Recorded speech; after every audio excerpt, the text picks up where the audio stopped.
የፍፄና የብሩክ ፕራንክ አልቆ የሀይሚ ደስታ እንደዚሁም ሀይሚ በዚህን መልኩ ደስተኛ ሆና በማየቴ በጣም ደስ ብሎኛል። እንደዚሁም ሀይሚዬ እንኳን ደስ ያለሽ ለማለት እፈልጋለሁ። ከዚህም በላይ ደግሞ በብዙ ስኬቶችሽ ላይም እንደዚሁ የደስታሽ ተካፋይ እንሆናለን ብዬ ተስፋ አድርጋለሁ።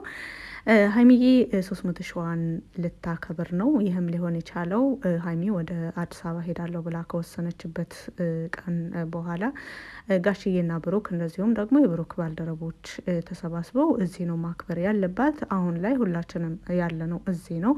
እዛ ከሄደች እኔ ደግሞ እዚህ ልቆይ ስለምችል የሚፈጠረው ነገር አይታወቅም በማለት እንግዲህ ባይዘዌ ብሩክ ፕራንኩን ለማቋረጥ አልፈለገም ነበረ።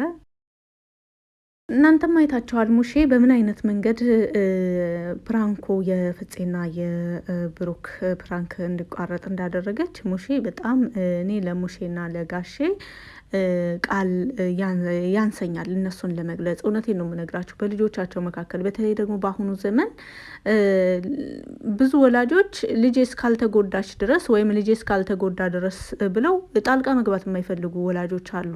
በተለይ ለማስታረቅ ጓደኛ ትላላችሁ፣ ጎረቤት ትላላችሁ፣ ዘመድ ቤተሰብ ትላላችሁ። ለማስታረቅ ያን ያክል የሚደክም ቤተሰብ ብዙ የማይታይበት፣ በተቃራኒው ሰዎች መካከል ክፍተት ለመፍጠር የሚሯሯጥ የበዛበት ዘመን ላይ እንደ ሙሼ አይነት ድንቅና ጀግና እናት እንደዚሁም ደግሞ እንደ ጋሽዬ አይነት መልካም አባት ማግኘት መታደል ነው። ሁለታቸውም በጣም ፍትሐዊና በጣም ፍቅር ልብ ያላቸው ሰዎች ናቸው። ሙሼና ጋሽዬ በድጋሚ ረዥም እድሜ ከሙሉ ጤና ጋር እመኛለሁ ለእናንተ። ባይዘዌ ፍፄና ብሩክ አስበውት የነበረው ፕራንኩን ረዘም አድርገው 300 ሺውን የእሱንም ደግሞ 350 ሺውን እና የሀይሚንም ልደት እየቀረበ ነው ታውቃላችሁ ብዙዎቻችሁ። ነገሮችን ጠቅለል አድርገው ይበልጥ ሞር አድርገው ለማክበር አብረው ለማክበር ነበረ እያሰቡ የነበሩት። ነገር ግን የሀይሚን 300 ሺህ ብዙዎቻችን በጉጉት ስንጠብቀው የነበረ ነው።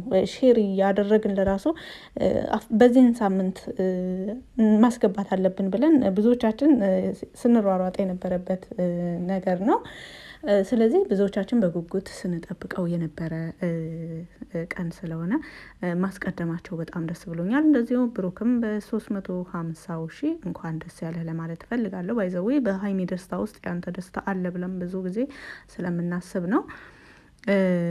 ያንተንና የእሷን 350ውንና 300ውን አብራችሁ ብታከብሩ ይበልጥ ደስ ይል ነበር። እንደሚመስለኝም አብሮ ነው መሰል እየተከበረ ያለው። ምክንያቱም ስጦታ ለሁለታቸውም ነው የመጣው።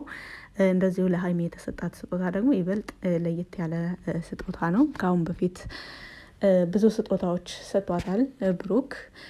በአሁኑ ላይም ደስ የሚለው ነገር ሀይሚ ይቅርታ ስትል በቃ ሰውን ይቅርት ስትል በሙሉ ልቧ ነው። አይታችኋል መቼም ወደ አዲስ አበባ ልሄድ ነው ብላ እንደዚሁም ከዛም በኋላ ያለውን እቅዷን ነግሬያችኋለሁ። እንደዚሁም ይሄ ትክክለኛ መረጃ ነው። ባይዘዌ ብዙ ጊዜ የማቀርባቸው ነገሮች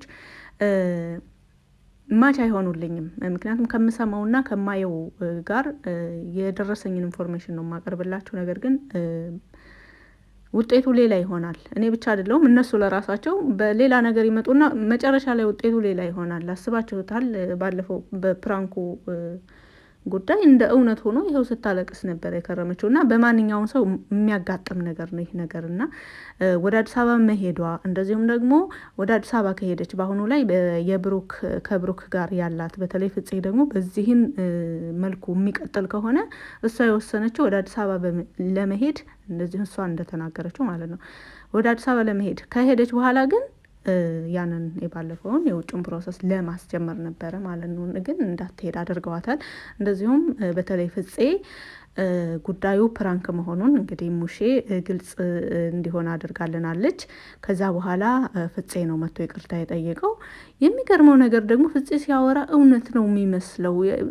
ከሱ ከአንደበቱ ላይ እየተናገረ ያለው ነገር ምንም እኮ ነው ውስጤ አይቀበለውም። ሀይሚ እንዴትስ ተብሎ ብሩክን ትታ ፍፄን ያኔ ፍፄ የሚወደድ ሰው አይደለም ብዬ ሳይሆን ማንኛውም ሰው ይወደዳል። ሁሉም ሰው የየራሱ የሆነ መስፈርት አለው። ሁሉም ሰው የየራሱ የሆነ የሚወድበት ኬዝ አለው። ነገር ግን አንዳንድ መሆን የማይገባቸው ጭራሽ ፈጽሞ ሊሆን የማይችሉም ነገሮች አሉ። አንድ ሰው ረዥም ጊዜ ምርጥ ጓደኛችን ነው፣ ለኛ ጥምረት በጣም ያስባል ምናምን ብለን የምናስበውና በጣም እንደ ወንድማችን ያስጠጋ ነው ሰው በዚህ አይነት መንገድ ለማሰብ ለራሱ ይከብዳል። እውነቴን ነው የምነግራችሁ። በጣም ለማሰብ ለራሱ እንዴት እየመጣለት ለምንም ለፕራንክም ቢሆን ለድራማም ቢሆን እንኳን እንዴት እየመጣለት እንደሚያወራ እኔ አላቅም።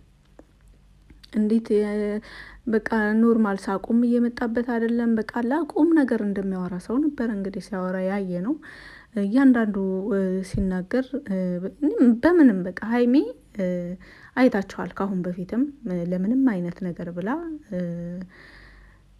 አላየውም። ካሁን በፊት እንደዚህ አይነት ምልክት አይቼባት ስለማላውቅ ፈጽሞ አው አድርጌያለሁ ብትል ለራሱ በአንደበቷ ብትናገር ለራሱ የሆነ ነገር አስገድዷታል ብዬ አስባለሁ እንጂ ታደርገዋለች ሀይሚ ብዬ ፈጽሞ አላስብም። ምክንያቱም ሴት ልጅ ስታፈቅር ትለያለች፣ እንደ ወንድ ልጅ አይደለችም። ባይዘወይ ሴት ልጅ ስታፈቅርና ወንድ ልጅ ሲያፈቅር በጣም ይለያያል፣ በጣም ልዩነት አለው። ስለዚህ እንግዲህ ሀይሚ ብዙ ቀናቶችን ተክዛለች፣ ግራ ገብቷታል፣ የሚያዳምጣት ሰው አታለች። አለመታመንም በጣም ከባድ ነገር ነው። በተለይ ደግሞ ሴት ልጅ ስትሆኑ ያዳምጠኛል ብላችሁ ያሰባችሁት ሰው በተቃራኒ ሆኖ ጭራሽ ሰዎች ከሚሉት በላይ ደግሞ ነገሩን እውነት አድርጎ ሲነግራችሁ ደግሞ ሰው ምናልባት ብሎ ነው ቢያንስ የሚያወራው። ነገር ግን ያምነኛል በቃ ለእኔ ፈጽሞ ሊጠራጠረኝ አይችልም የምትሉት ሰው ደግሞ ሰዎች ምናልባት ብሎ ያወሩትን እርግጠኛ ነኝ ብሎ ከነገራቸው ይበልጥ ነው የምትናደዱት። እና ከባድ ነበረ ያሳለፈችው ይሄን 5 ቀናት ከባድ ነበረ ለሀይሚ። በጣም ግራ ገብቷት ነበረ። ጉዳዩን ደግሞ ወደ ቤተሰብ ላለማድረስ በጣም ሞክራለች። ካሁን በፊት ጋሽዬ እነሱን ለማስታረቅ ያደረገውን ነገር ታውቃለች፣ ምን ያህል መስዋዕት እንደከፈለ። ትልቅ ሰው ከቦታ ቦታ እየተንቀሳቀሰ ልጆቹን ለማስታረቅ የተለያዩ ያሳለፋቸውን የራሳቸውን ከህይወት ተሞክሯቸው እያነሱ ማስተማር በየጊዜው ሲሆን ደግሞ ሞር ይከብዳልና ሁሌ ይሄ ነው ወይ ሙያችሁ አይነት ነገር ይመጣል። በቃ ቤተሰብ ላይላቸው ይችላል። ጋሽዬ ፈጽሞ አይላቸውም። ለልጆቹ ታታሪ ጀግና አባት ነው ያላቸው። ነገር ግን አንድ ሰው ምንም ያክል መልካም ነገር ቢያደርግላቸው የሆነ በራሳችሁ ደግሞ የሆነ ሼም አለ። አባቴን እስከ መቼ አደክማለሁ፣ እናቴን እስከ መቼ በእኔ ችግር ውስጥ አስቸግራታለሁ የሚል አይነት በራሳችሁ የሚመጣ ሼም አለና ይህንን ነገር እነሱም አስበውበት ነበር። ከአሁን በፊትም ወደ ቡታጅራ የገባች ቀን ጀምሮ ነበረ ይህ ጉዳይ በሀይሚና በብሩክ መካከል ያሉ ጉዳዮች ወደ ቤተሰቦቻቸው መድረስ እንደሌለባቸው፣ በዓሉን ደግሞ ደስ በሚል መልኩ ደስተኛ ባይሆኑም እንኳን መስለው ለመዋል ያቀዱት የዛን ቀን ነበር። ነገር ግን ከአሰመሩት መስመር ውጭ ነበረ ነገሮች እየሆኑ ያሉት፣ ከቁጥጥሩ ውጭ እየሆኑ ነበር ያሉት። ከነሱ አልፎ ደግሞ በናኒና በሀብ መካከልም ክፍተት ሊፈጥር የተወሰነ ነገር ነበረ የቀረው። በዚህ መካከል ሙሼ ገብታ ነገሮችን ወደ ሰላም አመጣቻቸው እንጂ ፍፄና ቡራ በድራማቸው ቢቀጥሉ ሀይሚ በዚህን ሁኔታዋ እዚህ ቡታጅራ የመቆየት ፍላጎት ከሌላትና ወደ አዲስ አበባ ከሄደች ያንን ኬዝ ካስጀመረች በናኒና በሀብ መካከል ክፍተት መፈጠሩ የማይቀር ነበረ፣ በጣም የማይቀር። ምክንያቱም ብሩክ ከተናገረው እንደተረዳ ነው ናኒ ከዚህን ድራማ ውስጥ የለችበትም፣ አታውቅም። ልክ እንደ ሀይሚ ናት። በቃ ግራ ገብቷት ነው እንዴት እንደዚህ ያስባታል ብላ ነው እየተናገረች የነበረችው። ያን በወቅቱ ተናዳም ስለነበረ ያን ወቅት የተናገረችው ንግግር ግን ሀብን ይበልጥ አናዶት ነበረና በሁለታቸው መካከል አለመግባባትን እያመጣ ነበረ። ሙሼ እድሜሽን ረጅም ያደርግልን።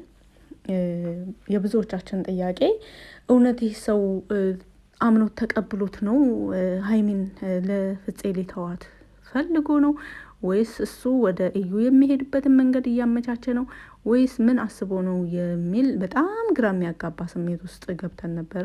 በተለይ በቴሌግራም በጣም መልእክቶች የሚደርሱኝ ምንድን ነው ወደ እዩ ለመሄድ እያደረገ ያለው ሲስተም ነው ብለው የነገሩኝም ልጆች ነበሩ። ከአሁን በፊትም እንደዚህ ብለዋል፣ እንደዚህ ሆኗል፣ እንደዚህ እያሉ የነገሩኝ ልጆች አሉ። ባይዘዌ ጽሁፉን ለማውጣት ስላልፈለግኩ ነው እንጂ። ስለዚህ ብዙ ሰው ግራ ተጋብቷል። በጥቅሉ በጣም ግራ ተጋብቷል። እኔ ለራሱ እስከ 3 ቀን እስከ 2 ቀን አካባቢ ፍፄና ብሩክ ተመካክረው ፕራንክ እያደረጓት ነው ብዬ ነበረ። ነገር ግን ተራዘመ። አይታችሁ ከሆነ ሙሼ እንደ ማስገደድ ጭምር ያደረገችው ነበረ የመሰለው። የማለ ነበረ ላንቺ ብዬ ነው እንጂ ይህን ነገር ፈጽሞ ይቅርታ መጠየቅ አልፈልግም ነበረ ብሏል። እና ይህ ማለት ደግሞ እሱ እልህ ተጋባ ማለት ሀይሜም ደግሞ ከዚህም በላይ ሰው ናት። መቼም የሰው ልጅ አይምሮ ምን ይችላል? የተወሰነ ያክል ነው እኮ የምንችለው አይምሯችን። እስከዛ ትታገሳለች። ከዛም በኋላ አሁን መጨረሻ ውሳኔ ላይ ስትደርስ ነው እንግዲህ ሙሼ ይህ ነገሮችን በሰላም እንዲፈቱ ምክንያት የሆነችው። ዞሮ ወደ ዛሬው ርዕሳችን ስንመለስ በጣም ደስ የሚል ነገር ነው። ሀይሚዬ እንደዚህ ፈገግ ብለሽ ስቀሽ ስናይሽ ደግሞ በቅርብ ደግሞ ብሩክም ሙሉ ለሙሉ ደስተኛ ሆኖ እንደሚመጣ ተስፋ እናደርጋለን። አብሮነታቸውንም ደግሞ ፈጣሪ ያስምርላችሁ ለማለት እፈልጋለሁ። ፍፄ ግን ደጋግመህ ሀይሚን ይቅርታ መጠየቅ አለብህ። ምክንያቱም አንድ ሰው 1 ቀን 2 ቀን 3 ቀን ቀርቶ ሳምንት ማለት ይቻላል በቃ በጥቅሉ ሀይሚ የተጨነቀችው ይህን ሁሉ ሰዓት ቀንና ሌሊት እየተጨነቀች ከርማ አይደለም። 1 ቀን 1 ደቂቃ 1 ሰዓት ውስጥ ያናደድነውን ሰው በአንድ ቃል ሳናውቅም ሆነ አውቀን ስህተትም ሆን ብለን የተናገርናትን በለቅጽበት ይቅርታ እንጠይቃለን። ጓደኞቻችንን በተለይ ደግሞ ጓደኛ ሲሆን ይበልጥ በህይወታችን ላይ ትልቅ ቦታ ያለው ሰው ነው ጓደኛና ሚፍታህ የተናገረውና ከፍፄ ጋር ያደረገው ንግግር ደግሞ በጣም ነበረ የሚያዝናናውም። ምክንያቱም እሱ ለኔ መስዋዕት ከፈለልኝ፣ ብሩክ ለኔ መስዋዕት ከፈለልኝ እሷንም ሰጠኝ ብሎ ሲናገር አረ ብሎ የመለስለት መልስ ላይ በጣም ነበረ የሳኩት። ከፍፄ ንግግር አንጻር የሚፍታህ መልስ በጣም ያስቅ ነበረና ውድ እህቶቼ የሀይሚ ስቃይ ስላለቀ ደስታዋ ስለጀመረ ደስ ያላችሁ እንኳን ደስ ያላችሁ ለማለት እፈልጋለሁኝ። እንደዚሁም በቪዲዮ ላይ በቆይታዬ ላይ ማንኛውንም አስተያየት በኮሜንት ስር መጻፍ ትችላላችሁ። ስላዳመጣችሁ ከልብ አመሰግናለሁ። መልካም ጊዜ